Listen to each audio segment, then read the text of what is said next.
Greetings, fam. Back once again. Little outside powwow once again, you know.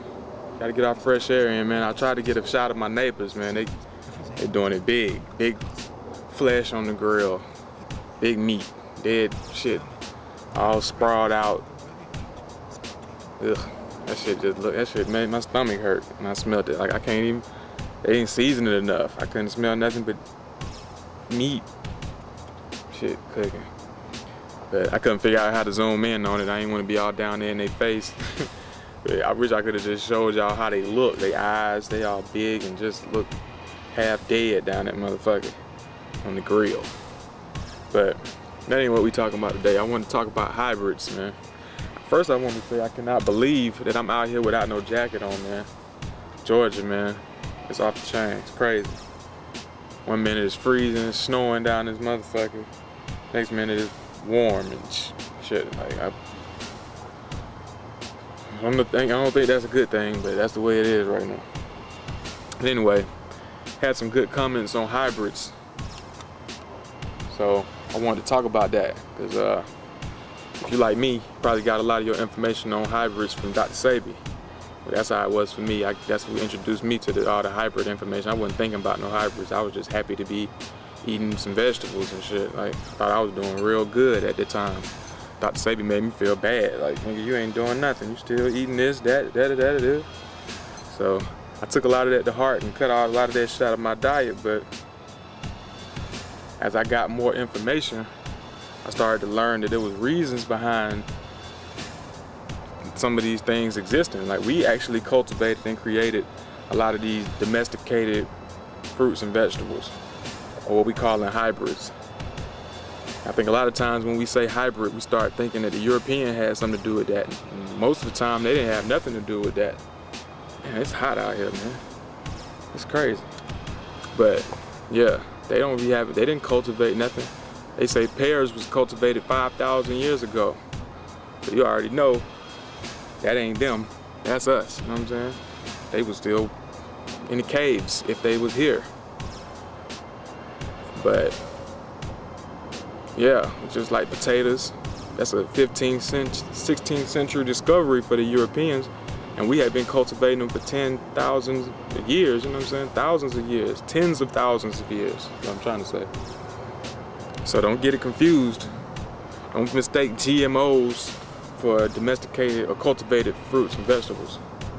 And that's really my point. Like, because there's a lot of hybrids that we know about when we talk about, like the sisters or the comment that says something about garlic and carrots and corn and shiitakes, which I didn't know about that.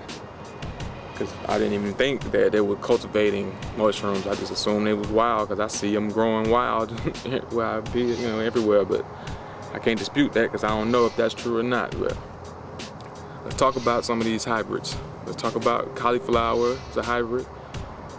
I heard people say spinach was a hybrid. There's a lot of hybrids out there. And that's the point. Like, you'd be hard pressed to find a fruit mainly that's not a hybrid.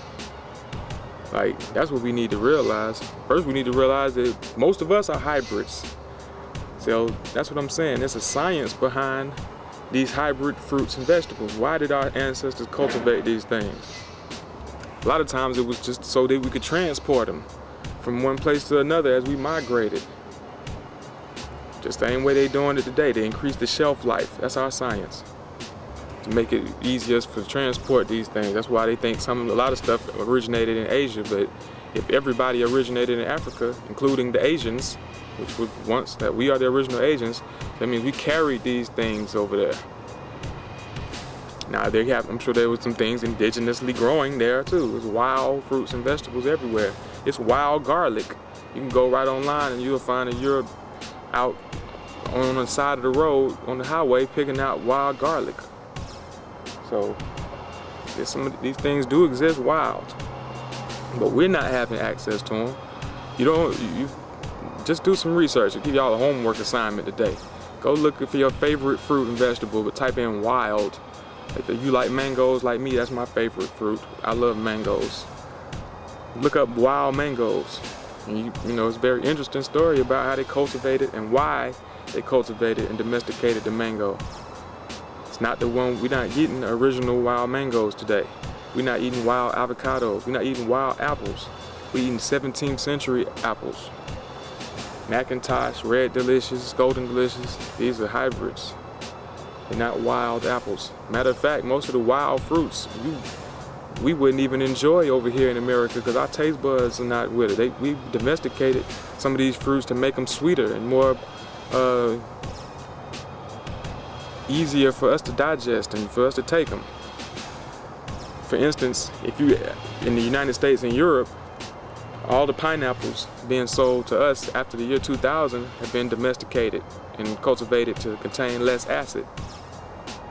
Look it up. Y'all just look up wild fruits and vegetables. Look up wild anything. We're not getting wild pineapples. Wild bananas have seeds in them. Wild bananas don't have seeds. We should be questioning anything we getting without seeds, first of all. And just go look up wild bananas. It's not what we getting. Unless you living in the jungle somewhere, and I don't live in the jungle. I gotta get my food from the grocery store or the farmer's market. So, even up, I shop organic, but organic does not mean wild. We're still getting domesticated hybrid fruits. So that's my point. Like, we can't get caught up in all that because a lot of these things have medicinal values. It's the reason why we cultivated carrots and beets. The color of these things line up with certain chakras in our body. There's science behind some of these things. We're scientists, alchemists. So we have to know why we did what we was doing. And first we gotta know that we did that. It's not the same as GMO. When you're looking at your stickers on your fruit too, I give y'all a little tip as far as organic and GMOs. Your genetically modified fruits and vegetables or your hybrids, your mutated fruits, yours done took foods that we already domesticated and further fucked with them and mixed them with other domesticated fruits. So look at the stickers on your fruit. Learn to read the mathematics. You don't have to be looking for organic labels and all that. A 9 at the beginning. Most people who shop organic, you've seen a number. Your fruit starts with a 9. The first number lets you know what it is. Organic fruit start with a 9. Non-organic start with a 4. Genetically modified fruit start with a 3. Might be a 2 or a 3. Usually you'll see a 3. And I think for non-GMO and non-organic it's like 4 and 5. But mostly you'll see 4. They start with a 4. So look at the little sticker on your food. Next time you get a Plout or a Tangelo, you'll notice it starts with a 3. And that's what that is. That's a Plout. Come on, these are damn hybrids. But like I said, a lot of things are. So most of us are. So we have to incorporate different things into our diets. You can't be stuck on all that, like acids and alkalines. Like Alibaba said, which he's right, sperm is acid and alkaline. Acid and alkaline. So we have to be, the reason we eating is to maintain what we already came with. All you're trying to do is maintain your current chemical makeup so you can regenerate as you need to. That's it. Regrow limbs, regrow organs, tissue, skin, hair, bones, all this shit. That's the only reason why we eat. So you have to eat what's best with your original chemical makeup. If you're a hybrid, you're gonna need some hybrids. Like I say, we all are, and most of what we eating is hybrid. Just do some research on that, on whether what you're eating is wild or not. Look up a wild apple, wild avocado, wild anything, wild versus cultivated. There's all kind of books on that shit. Shout out to the people out in the jungle, the sister in the Barbados with the noni tree. They're doing it big. I ain't seen no noni tree. I don't see ain't no fruit on none of these trees where I'm at. So if you living in that kind of environment, big up to you. But some of us still shopping at the grocery store, and you ain't gonna be able to avoid domesticated and cultivated fruit. You can avoid those GMOs. So know your sticker, read the stickers, and know yourselves. And just don't be so strict and so rigid. Don't get caught up in a Dr. Sebi mentality. Don't get caught up in Joe Pookrum or Dr. Africa or whoever, because everybody got a different teaching, because everybody is different.